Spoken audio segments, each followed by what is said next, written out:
How can I learn to love God more?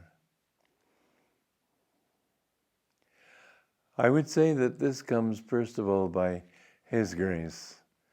It isn't that you create love for God.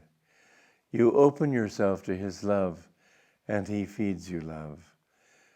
The consciousness with which you pray and meditate is the consciousness that God gives back to you, reinforces and makes abundant.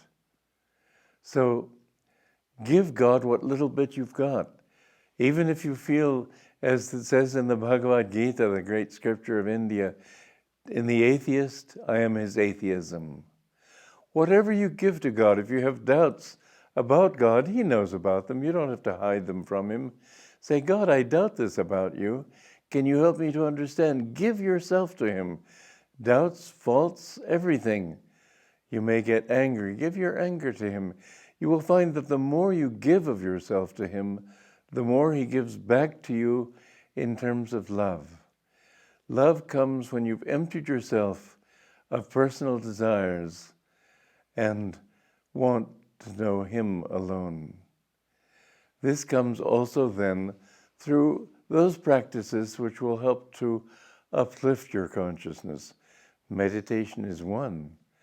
Another is chanting. Yogananda used to say that chanting is half the battle.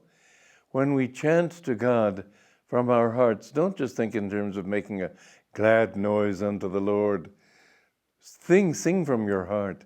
Sing loudly and then more softly and finally sing in silence.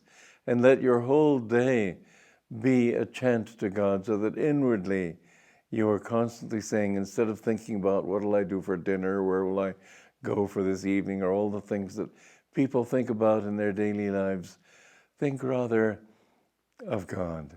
Share your thoughts with Him. Share your desires for Him.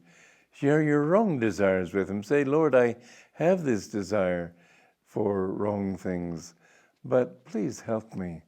You will find that it's an amazing thing, but I can speak from experience, that even those things which seemed impossible to get rid of, the more you give yourself to God, work for Him, offer yourself to Him, and say, I've got this problem, God, but it's yours. I don't accept it as mine. The more you will find that the day will come, the sooner you will find that the day will come when it will suddenly be lifted from you as if it had never been. So what you think of as your own self is not yourself as long as it pertains to the ego. This in the Bhagavad Gita is the big struggle, the battle of Kurukshetra, the war of Kurukshetra, where the good people are fighting the bad people. It's an allegory. Our whole consciousness, our personality is made up of many, many different personalities. A desire for chocolate, a desire to help people, a desire to hurt people, a desire to take, a desire to give. We've got an it's like the populace of a whole nation of different personalities that are like people, some of them wanting good things, some of them wanting bad, and pulling in opposite directions. The field of battle is the spine, and some of these tendencies move upward toward God, and some of them move downward toward matter. And we must give all these things to God. It can take a lifetime of struggle, but what you will find is that in that struggling gradually, the good side will win. It doesn't happen overnight. It may take many lifetimes. Resign yourself to that. But once you have learned, and once you are free, you will find that the side that you have defined as your own self, in the Bhagavad Gita, Arjuna says, how can I kill my own kith and kin, my own relatives? And Arjuna says that nothing that you kill, no one dies. They all live forever. The soul never dies. It cannot be born, it cannot die. And what he meant in a deeper metaphysical sense is that all your lower tendencies, it took energy to animate them. They have no reality of their own. And that same energy, when you withdraw it, some people think I'll be less a person if I stop drinking, if I stop being angry. I won't be myself anymore.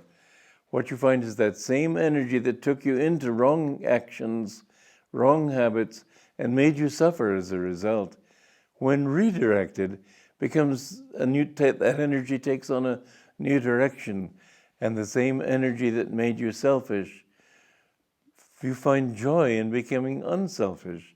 Every negative tendency has its positive opposite, and as that positive side develops, you will feel more happiness. So don't worry about those faults as though they were your own. They are not your own. They belong to your ego. Live for the soul. And the more you tell yourself that you will do those things and think those things and have those attitudes, that even though they seem foreign to you now, you will give them to God, you will find that you become so changed that you can't even recognize yourself anymore as that person who you were, let's say, 20 years ago. Don't expect quick fixes. They won't happen that way. But nothing is a quick fix. Those quick fixes that you think will satisfy you, in the end, they disappoint you. That's the one thing Satan never fails in. He never fails to break his promises.